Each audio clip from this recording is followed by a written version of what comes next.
రెడ్డి మాత్రమే గుర్తుపెట్టుకోండి. జగన్ తరఫున నువ్వెలా పనిచేస్తున్నావో మేము కూడా అలాగే పనిచేయడానికి వచ్చామని చెప్తే మేమేమీ పోటుకోవాలం కాదు.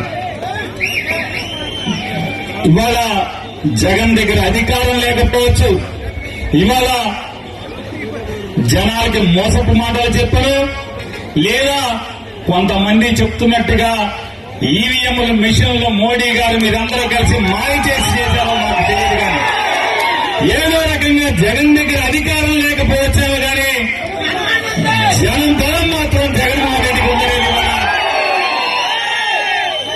చాటి చెప్తున్నారు. ఇవాళ ప్రకాశం జిల్లాలోని ప్రతి వైఎస్ఆర్ కాంగ్రెస్ పార్టీ కుటుంబ సభ్యులందరూ కూడా జనాన్ని మాయ చేయడం కోసం, జనాన్ని లోపర్చుకోవడం కోసం జగన్మోహన్ రెడ్డి ఏ రోజు కూడా గోరు రంగు పంచికట్ట